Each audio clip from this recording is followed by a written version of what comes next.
Bonjour les smart. Aujourd'hui, on va aborder un sujet assez transversal. Commençons par une petite histoire. Un jour, un jeune homme saisi d'un désir ardent décide d'apprendre à jouer du piano. Alors, il va chez un professeur et commence son processus d'apprentissage de l'instrument. Au début, dans son premier contact avec le piano, il sent une excitation phonétique.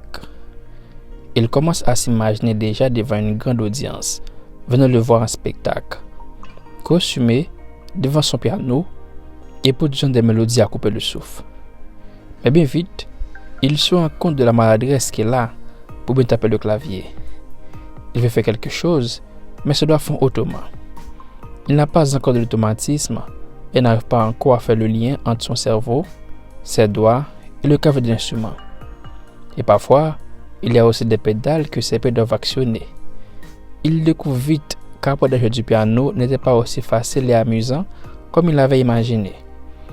Et malgré son excitation, il se trouve qu'il a beaucoup à faire. Le grand danger ici, c'est qu'il se laisse emporter par le découragement, l'ennui et l'abandon. Et il en pense tout le temps. Il s'ennuie souvent. Mais il ne lâche pas. Il décide de poursuivre son processus d'apprentissage malgré sa maladresse. Au fil du temps, il commence à se rendre compte de quelque chose plutôt étrange. Ça doit devenir plus habile par rapport au début. Il remarque qu'il y a plus de coordination entre son cerveau, ses doigts et le clavier. Il continue à pratiquer et il se trouve à devenir de plus en plus excellent. Il commence à gagner de la confiance en lui et dans les capacités qu'il commence à acquérir. Maintenant, il n'est plus un débutant, mais un pratiquant. Il se rend compte qu'il doit continuer son processus d'apprentissage et de pratique s'il veut devenir meilleur. C'est ce qu'il fait. Au fil du temps, il sent que le piano vit en lui, au point qu'il a l'impression que lui et l'instrument ne font qu'un. À ce stade, il devient non seulement excellent à exécuter des partitions, mais il commence à produire ses propres mélodies. Il a si bien appris les règles qu'il peut maintenant les changer à sa guise. Cette illustration est en tout cas classique. Pourquoi classique? Eh bien, c'est le chemin que parcourent tous les maîtres et toutes les personnes qui sont excellents dans leur domaine respectif. Ils ont parcouru ce processus d'apprentissage, commençant dès leur début de désir intense, avec les yeux pleins de rêves, passant par les étapes de maladresse, de désillusion et même de découragement, jusqu'à arriver au moment de maîtrise. Appelons ce processus d'apprentissage accompli le processus de transformation. C'est quoi le processus de transformation? Le processus de transformation évoque un accomplissement de qui nous sommes, de découvrir notre propre voix et de l'exprimer, en passant par des étapes d'apprentissage afin de devenir excellent. Oui, on est appelé à devenir excellent dans ce que nous faisons.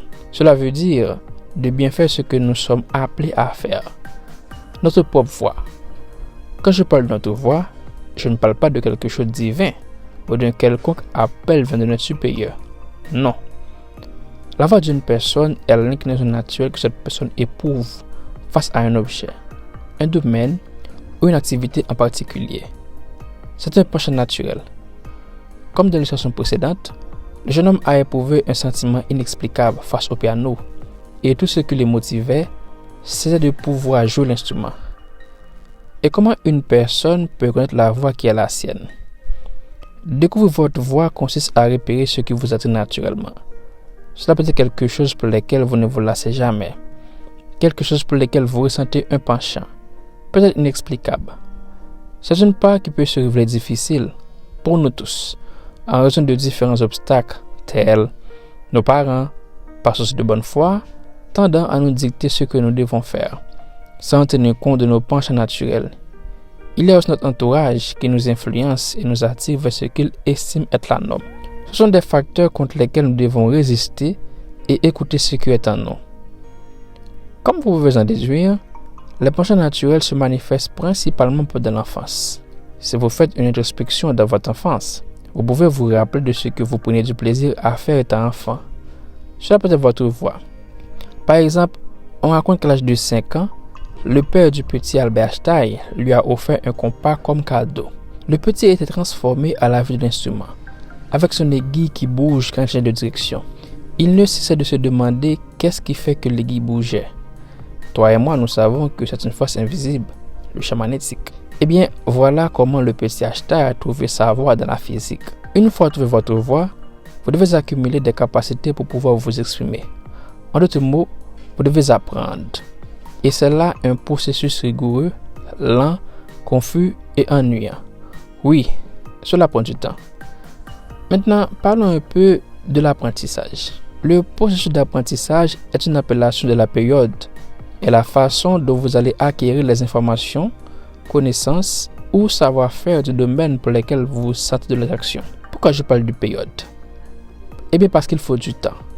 Du temps pour accumuler toutes les connaissances et la pratique nécessaires avant de pouvoir arriver à la maîtrise.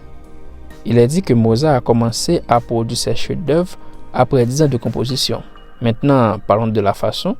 Eh bien, il n'y a pas une façon unique de poursuivre son processus d'apprentissage.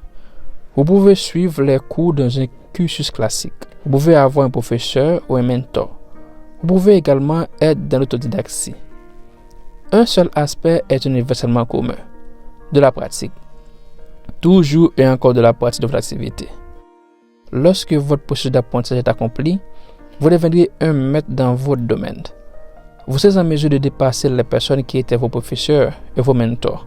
Le processus de transformation que vous aurez subi, vous le sentirez au fond de vous. Comme je le disais plus tôt, nous sommes appelés à devenir excellents dans ce que nous faisons, pour notre bien personnel et pour le bien de l'humanité. Vous imaginez ce que serait le monde sans un Mozart ou un Beethoven et d'autres maîtres de la composition pour nous faire une belle mélodie qui embrasse notre vie?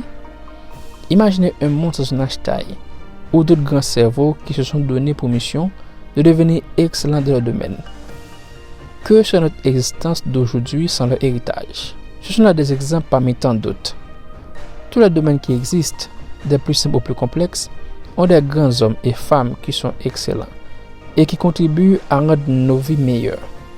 Il en va aussi de vous, de trouver votre voie et de vous exceller afin de contribuer au progrès de l'humanité. Maintenant, j'aimerais vous entendre.